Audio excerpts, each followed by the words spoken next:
2 años pasamos a un lugar espectacular que fue Hard Rock Castle, que era un castillo en una, no sé, con unas características. Pero un castillo de verdad. ¿Como el de Harry Potter o cómo es este? Por las noches, ¿qué nos pasaba? O sea, por las noches teníamos un salón espectacular donde los niños hacían las fiestas, o bien de baile, o bien de, bueno, las cosas que se hacen normalmente en ese tipo de cursos por las noches. Y lo curioso es que pasaba una ama de llaves que era una de las profesoras encargadas, que normalmente del curso, porque era un colegio durante el curso escolar normal, iba con una caja con yo no sé cuántas llaves y entonces iba cerrando llaves. Y bueno, como anécdota, nos pasó una vez que salimos las Fuerzas Vivas a tomar una copa con el director del colegio que vivía ahí con la familia y demás, y todas las puertas cerradas. Entonces, bueno, para eso estábamos los españoles, que sabíamos que había una ventana que siempre quedaba abierta en ese salón, y entonces entramos por la ventana, pero literalmente cerraban las llaves del castillo. Entonces era, la verdad que eran, por anécdotas estaríamos aquí la tira contando cosas preciosas, incluso de los chicos. Y yo me estoy imaginando por lo que os contaba, para la gente de mi generación, poder dar un curso de inglés en el castillo de Hogwarts. O sea, era increíble. Los chicos iban a pescar en un sitio donde se pescaban truchas. A nosotros como organización nos salía carísimo porque les daban como unos cucuruchos de unos botes con, ¿cómo se llama esto? ¿No? Pienso, y claro, las truchas van como locas. Entonces ahí estaban todos apostados en un sitio, la piscifactoría, pero en un lugar idílico, que las truchas olían a Chanel. Y entonces, claro, pues pescaban y luego te lo pesaban, y, o sea, primero pagabas la entrada, pagabas el tinglado de los chicos, luego las truchas te las pesaban, las pagabas y después te las llevamos a la cocina. El cocinero hacía horas extras enseñándoles a cocinar las truchas, que también bueno. Pero realmente, bueno, pues era una forma muy bonita de hacer las cosas, ¿no? Entonces que no fuesen solamente clases, las actividades muy típicas y tal, ¿no?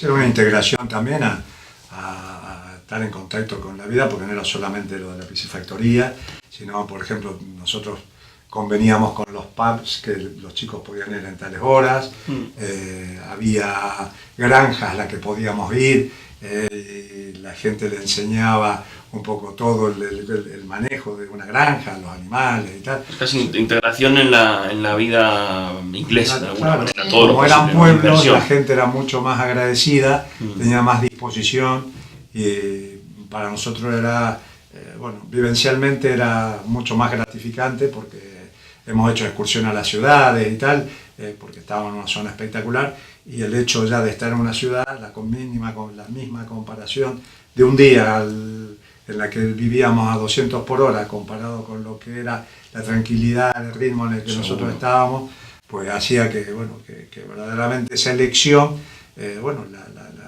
fuese un acierto, ¿no? Desde el punto de vista de las expectativas que nosotros teníamos. ¿Todo esto el Instituto PAE lo organizaba desde Valladolid y para niños de todas las edades o cómo era el tema? Sí, pero Valladolid, pero a nivel nacional, porque venían niños del sur, del norte, hacíamos campañas de difusión a nivel nacional, y en esa época eran muy costosas porque moverte, sacar anuncios en prensa y tal, era una actividad muy costosa, pero realmente yo la parte económica no sé la rentabilidad que habrá producido, pero vivencialmente fueron años verdaderamente muy bonitos, tanto desde el punto de vista profesional como desde el punto de vista personal.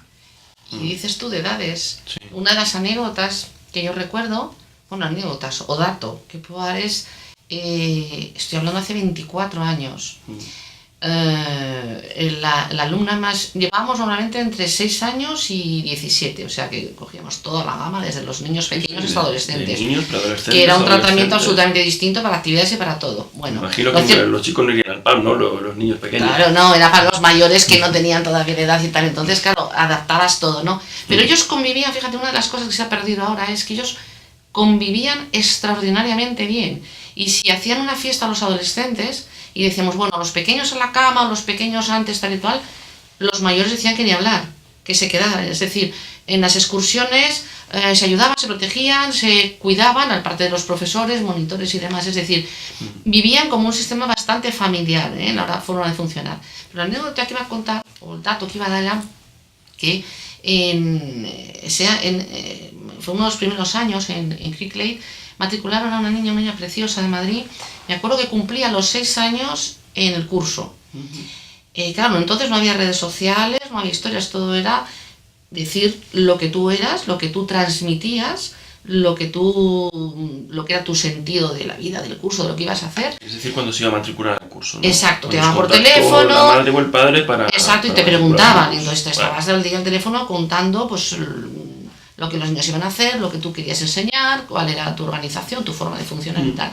Y me acuerdo que esta madre me dijo, es que no he encontrado una organización en España que se atreva a llevar a niños tan pequeños, porque era 6 años, que no los había cumplido, un mes en Inglaterra, y es que iba con el peluche. O sea, entonces era un poco la función, yo hacía de mamá gallina con los más pequeños, y después hacía un poco de mamá colega con los adolescentes. Eso me viene a la mente otro tema que ahora, en la actualidad, si hacemos la comparación entre el pasado y el presente, ahora es muy común que haya ludotecas, que haya guarderías con educación precoz, educación prematura, pero vosotros habéis sido pioneros en determinados proyectos, ¿no? O sea, no estamos hablando Y tan pioneros, porque ahora la palabra pionero se usa para todo. Todo el mundo es pionero. Todo el mundo es pionero. Entonces, nosotros hemos sido realmente pioneros en, por ejemplo, el Baby. Yo el otro día, haciendo limpieza en una serie de cajones y de cosas, me encontré con una publicidad y claro, a mí me extrañó porque hacíamos sistema guardería y poníamos de 3 a 5 años.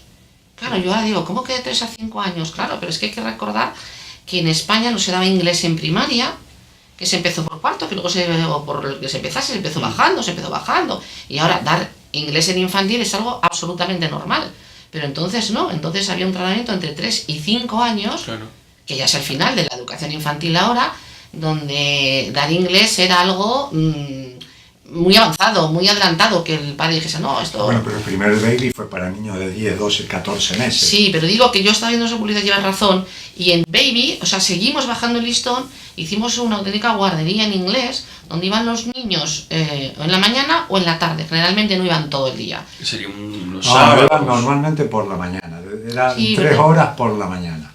Todos los días, de lunes a viernes, había no sé cuántos grupos, porque había muchísimos niños, y los sábados había otros grupos, solo los sábados, o sea, eso de 10, 12, 14 meses.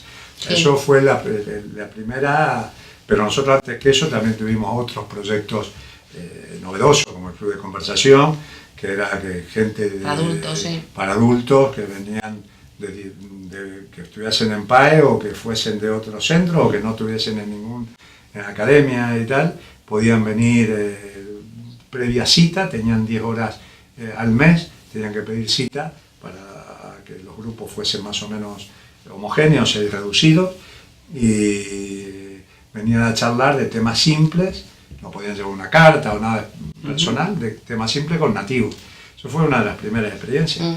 Y luego después desarrollamos, no sé, como proyectos novedosos, desde congresos a, no sé, creamos un sistema de traducción para empresas, creamos un sistema también de traducción, bueno, era de intérpretes que asistían en la policía o en los juzgados a los detenidos. Es decir, fue un servicio creado por PAE que realmente pues funcionó muy bien y era también un proyecto atípico. Y que tanta falta hacía en su momento, porque me lo puedo imaginar, ¿no? Cuando empezaba casi la inmigración fuera de las grandes ciudades, de alguna manera. Fuimos los que organizamos el sistema, esto de intérpretes, porque ya había población china, no como ahora, pero había muchos chinos, era cuando venían las poblaciones del este.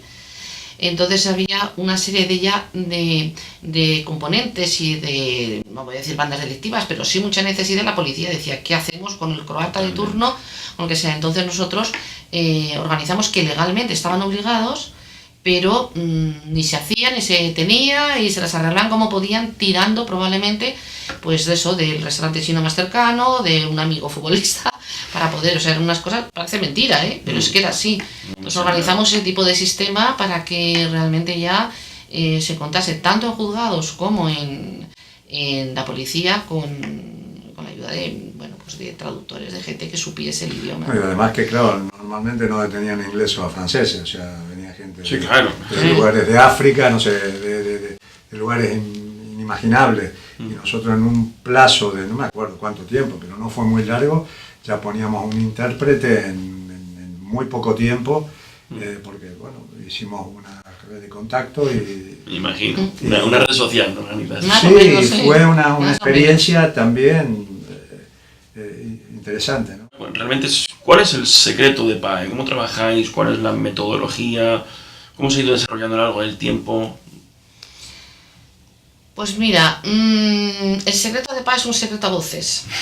O sea, yo creo que ya hasta con lo que hemos ido contando se puede ver.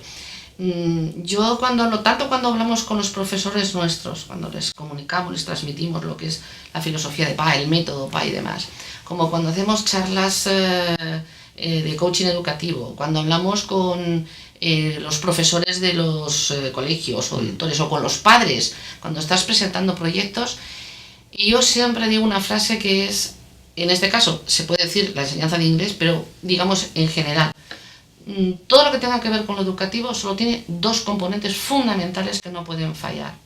Uno es el sentido común y el otro es el corazón. Qué bonito.